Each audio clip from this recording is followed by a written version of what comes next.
இந்து சமய அறநிலையத்துறை கட்டுப்பாட்டில் உள்ள திருக்கோயில்களில் தினக்கூலி மற்றும் தொகுப்பூதியத்தில் 5 ஆண்டு காலம் தொடர்ந்து பணிபுரிந்த 8184 பணியாளர்களுக்கு பணி வரன்முறை செய்து காலமுறை ஊதியத்திற்கான ஆணைகளை முதலமைச்சர் செல்வி ஜெயலலிதா வழங்கினார்.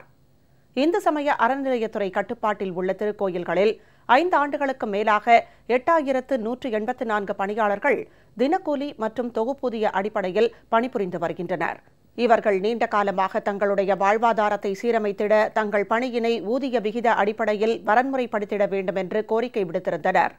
இவர்களது குடும்ப சூழ்நிலையை கருத்தில் கொண்டு தினக்கூலி மற்றும் தொகுப்பூதியத்தில் பணிபுரியும் பணியாளர்களின் தகுதி மற்றும் நன்னடத்தை அடிப்படையில் ஊதிய விகிதம் நிர்ணயம் செய்யப்பட்டு அவர்களது பணி வரன்முறை செய்யப்படும் என்று முதலமைச்சர் செல்வி ஜெயலலிதா கடந்த ஆண்டு ஆகஸ்ட் மாதம் 12ஆம் தேதி சட்டமன்ற பேரவையில் அறிவித்திருந்தார்.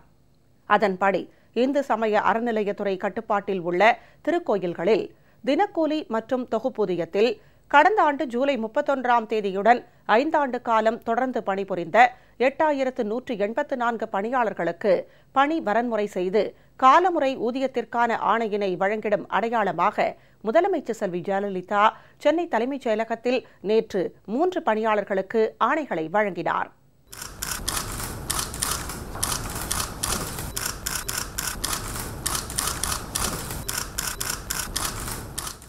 இந்த நிகழ்ச்சியில் உணவு, இந்து சமயம் மற்றும் அறநிலையத்துறை அமைச்சர் திரு ஆர் காமராஜ், சுற்றுலாத்துறை அமைச்சர் திரு SP சண்முகநாதன், பள்ளிக்கல்வித்துறை அமைச்சர் திரு KC வீரமணி, அரசு தலைமைச் செயலாளர் திரு கு ஞானதேசிகன், தமிழ்நாடு அரசு ஆலோசகர் திருமதி ஷீலா பாலகிருஷ்ணன், சுற்றுலா, பண்பாடு மற்றும் இந்து சமய அறநிலையத்துறை கூடுதல் தலைமைச் செயலாளர் முனைவர் ரா கண்ணன், இந்து சமய அறநிலையத்துறை ஆணையர் முனைவர் மா வீர சண்முகமணி, கலை மற்றும் பண்பாட்டுத்துறை ஆணையர் முனைவர் தா கார்த்திகேயன், சுற்றுலாத்துறை ஆணையர் திரு ஹர்சஹாய் மீனா மற்றும் அரசு உயர் அதிகாரிகள் கலந்து கொண்டனர்.